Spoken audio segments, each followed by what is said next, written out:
Good morning. Welcome to the verse of the day. You know, God doesn't have to prove himself. He doesn't have to prove that he's God. When you are strong, when you are mighty, and God is almighty, you don't have to prove anything. That is why the Bible begins with in Genesis 1:1 by declaring God. It does not prove that there is a God. It says, in the beginning, God created the heaven and the earth. So God doesn't have to prove anything. But sometimes we have to prove that we serve the real God, that we serve the risen Savior, because it becomes necessary because people bring up a challenge, or we are faced with circumstances, we are faced with trouble. The devil tries to beat us and tries to defeat us. So there was an occasion in the Bible, in the book of First King, chapter 18, verse 24, verse 36, verse 39. But for the sake of time, we're going to read maybe only verse 24. There was a time where the prophet was challenged. He was challenged by the false prophets of Baal. And it was like a contest that they were in.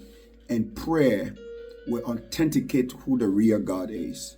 That's what prayer will do. When your life is saturated with prayer, you will have proofs that God is real, because God will show up at the time that it is necessary for him to show up and do wonders and miracles in your life.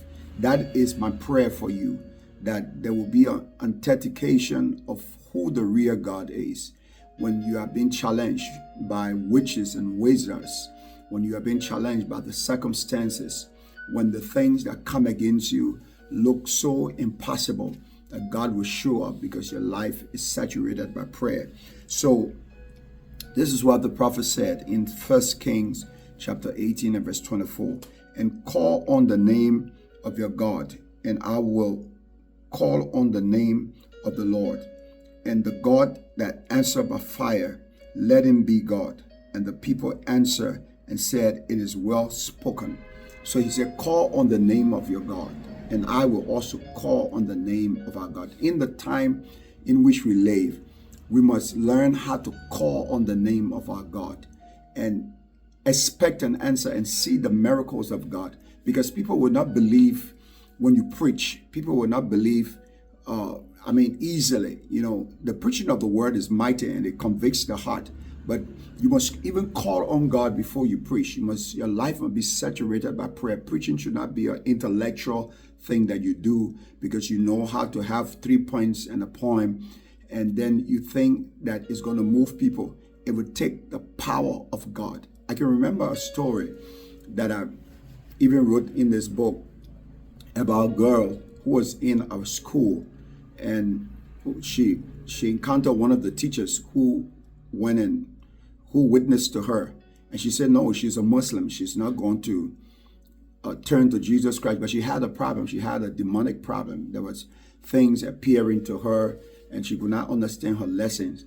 And she had gone to all the clerics to pray for her, or to do whatever they usually do, and it seemed like it was not working. So this guy offered to pray for her, that our God, that Jesus Christ is able to heal her and deliver her. But then he said, let's get into a bargain. And when Jesus deliver you, will you turn and serve Jesus? But out of fear, she said no, she cannot change.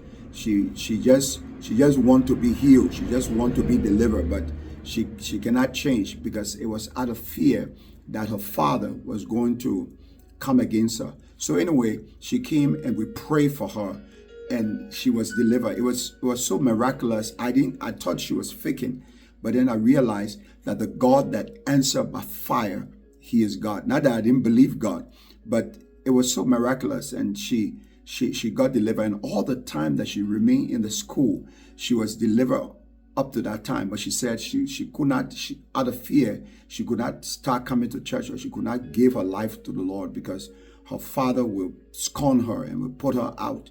But we kept on praying for her. I don't know what happened to her, because she stayed in the school until she passed the next class or graduated or something like that, and then she left. But what I want to show you is that God is real. And one of the ways that God shows that he is real is to answer prayers, is to answer us. When Elijah prayed, fire came and consumed. The prophets of Baal could not do anything because all other gods are dead gods. There was only one and living God. So let your life be saturated by prayer, and God is going to come and God is going to answer you. And that will be an authentication of the realness, of the genuineness of the God that you serve. God bless you. Have a wonderful day.